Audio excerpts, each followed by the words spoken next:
Hi, my name is Dee Blackie from Courage Child Protection and Empowerment, and I've been asked to talk to you today about the prevention or preempting of child abuse, neglect, and exploitation. When I started Courage, I did a lot of research around why people inflict violence on children. I asked perpetrators why they abused, neglected, or exploited their victims, and I noticed that they gave me several broad reasons for their actions or behaviors. The first was linked to high levels of poverty, violence, and inequality that many of them lived in or grew up in. They also talked about problematic social, religious, and cultural norms such as patriarchy and toxic masculinity. They had often experienced high levels of discrimination for their race, their gender, their age, their nationality, or their sexual orientation. And all had been exposed to so much violence in their home and their community that it had become the norm for them. The second area was linked to being isolated and exploited. Their relationship with their family and community had broken down, and they felt completely on their own. The third, that they felt very bad about themselves and had very low self-esteem and self-worth. This was often driven by the harsh punishment they were given when they were growing up and being told that they were worthless or not wanted. The fourth area was linked to growing up in an environment of hate and abuse. They had not experienced any form of love or connection to others, and as a result, they did not feel empathy for other people and their lived experience. The fifth area was a lack of any kind of personal vision or purpose. They had no focus and direction and were apathetic about the world and their role in it.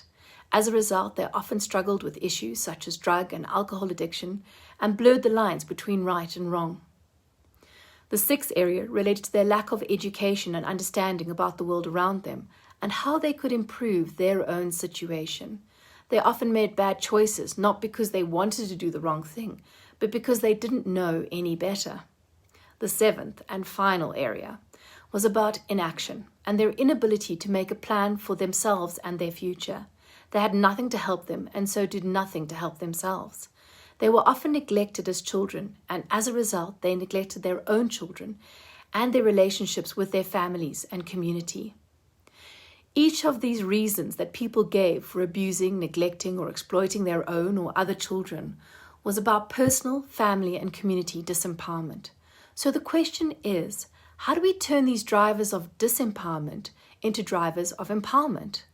The answer often lies in focusing on the opposite. Instead of obsessing on the violence and poverty and inequality of our growing up experience, we should rather spend time clearly defining what our values are. What's important to us? What do we think we should believe in to build a better future and a better world for ourselves and those around us?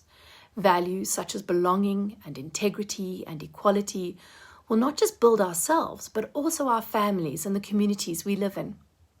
Instead of isolating ourselves, which often places us at risk of exploitation, we should reach out and build partnerships with other people, especially those who can help us improve our lives, such as our parents or caregivers, our teachers, social workers, friends, sports coaches, and other community members.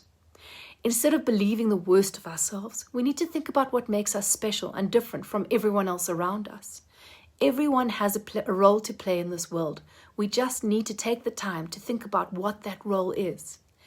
Instead of spreading anger, hate, and resentment, we should focus rather on building love, forgiveness, and empathy. We need to care for each other, and we need to stop using violence to solve our conflicts, and rather focus on creating peace through acts of love.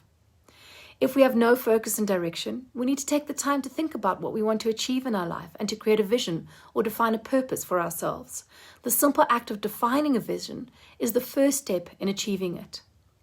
We need to build our knowledge and understanding every single day. We need to seek the truth rather than just accepting what other people tell us. This is the only way to change harmful beliefs or cultural practices that do not serve us well. And finally, we need to turn all of these empowered thoughts into actions. We need to ask ourselves, what do I need to do today to make sure I achieve my vision in the future?